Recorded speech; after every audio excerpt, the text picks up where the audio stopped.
Hai guys, pernah nggak sih ngerasa udah di ujung tanduk, deadline H-1, materi seabrek-abrek, dan yang ada di kepala cuman, waduh, mampus nih. Tenang, karena kalian nggak sendirian. Aku juga sering banget ngalamin fase horor kayak gitu. Rasanya kayak lagi maraton, tapi kaki diikat beban 10 kilo, bener kan?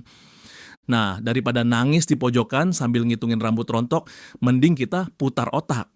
Karena sejatinya masalah ini bukan tentang nggak bisa, tapi tentang nggak tahu caranya. Ibaratnya nih, kalian mau nyebrang sungai tapi jembatannya udah ambruk, mau nyebur. Ya, bahasa kuyup. Tapi kalau kita tahu ada perahu karet atau ada jembatan alternatif, kan beda cerita. Betul nggak? Hari ini aku bakal kasih tahu kamu strategi ninja buat belajar kilat yang bikin otak kita tetap waras.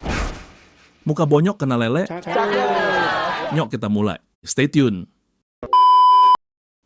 Oke, jadi gini, jurus pertama ini aku sebut filterisasi mode dewa. Pernah kan foto kalian burem terus pakai filter langsung kinclong? Nah, materi belajar juga gitu. Pas waktu mepet, kita tuh nggak bisa lagi belajar semua dari A sampai Z. Ini sama aja kayak kalian disuruh minum air 1 galon pas lagi kehausan banget. Bisa sih, tapi ya kembung duluan. Intinya, pilih-pilih materi yang penting banget dan yang sering keluar di ujian atau tugas. Caranya gimana? Tanya sama teman yang rajin. Biasanya dosen ini suka nanya apa sih?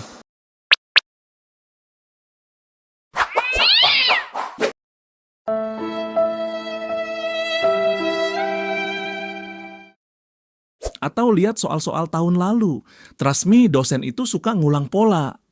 Anggap aja kayak lagi nyari jarum di tumpukan jerami, tapi kamu dikasih alat detektor logam. Lebih cepat dan efisien. Jurus kedua namanya The Power of Spasi.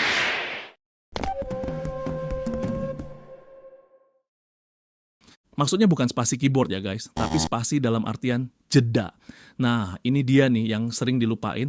Kebanyakan dari kita tuh mikirnya, mepet nih harus gaspol nonstop. Alhasil, otak jadi overheat dan malah blank. Pernah nggak sih pas lagi belajar, tiba-tiba yang kalian baca itu kayak angin lalu. Masuk kuping kanan, keluar kuping kiri. Itu tandanya otak kalian lagi butuh charging. Coba deh belajar 25 menit terus istirahat 5 menit. Jalan-jalan bentar, lihat pemandangan, dengerin lagu, atau sekadar pejamin mata. Mau dancing dulu juga boleh.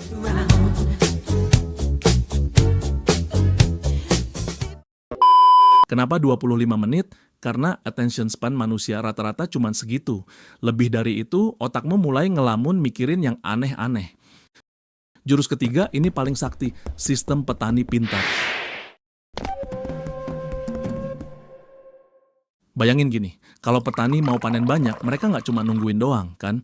Mereka nyiram, ngasih pupuk, dan memastikan tanamannya dapat sinar matahari cukup. Sama kayak belajar. Kita tuh perlu menyiram dan memupuk otak kita dengan cara yang efektif. Caranya gimana? Active recall, alias inget-inget lagi apa yang barusan kalian baca atau pelajari.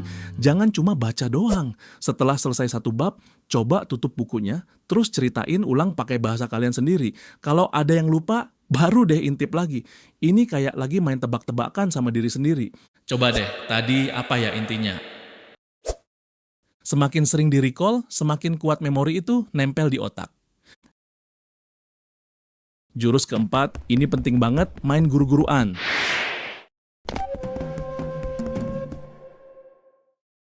Ada quote terkenal, jika Anda tidak dapat menjelaskannya sederhana, Anda tidak memahaminya dengan cukup. Einstein yang mau ngomong? Entahlah, yang penting quotes-nya bagus. Intinya, coba jelasin materi itu ke orang lain, pakai bahasa yang paling sederhana sampai anak SD pun ngerti. Kalau kalian bisa ngejelasinnya dengan simple, itu tandanya kalian benar-benar paham. Misal nih, habis baca tentang fotosintesis, kamu coba jelasin ke kucingmu. Jadi gini Meong, tanaman itu bisa masak sendiri pakai sinar matahari. Kalau kucingmu kabur, berarti kamu belum paham.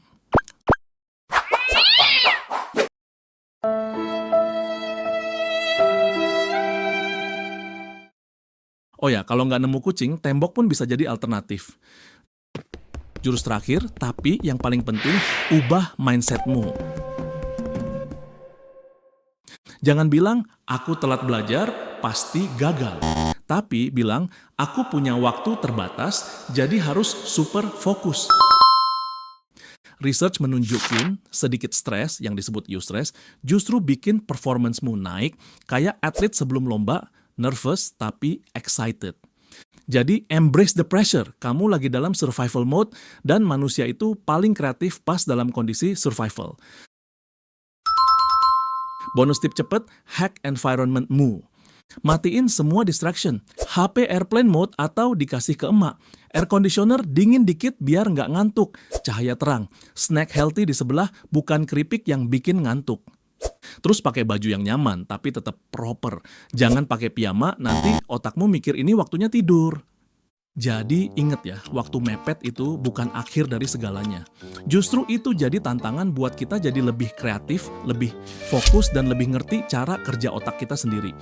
Anggap aja ini kayak lagi di training sama waktu, biar kita jadi pribadi yang lebih tangguh dan efisien. Kunci utamanya itu, filterisasi mode dewa, the power of spasi, sistem petani pintar, main guru-guruan, dan mindset shift. Ingat kawan-kawan, setiap kesulitan itu pasti ada solusinya. Tinggal kita mau nyari atau enggak. Jangan biarin waktu mepet bikin kalian jadi mewek. Ubah jadi melek biar nggak dapat hasil jelek. Karena pada akhirnya, hasil itu bukan cuma soal nilai, tapi juga soal seberapa jauh kalian bisa belajar dari setiap tantangan. Nah, kira-kira dari 5 jurus tadi, jurus mana nih yang paling relate sama kalian? Atau mungkin kalian punya jurus pamungkas lain yang lebih jitu? Coba deh sharing di kolom komentar di bawah. Oke, segitu dulu dari aku. Semoga tips ini bermanfaat dan bikin kalian makin semangat. Sampai jumpa di video selanjutnya. Salam produktif anti mewek.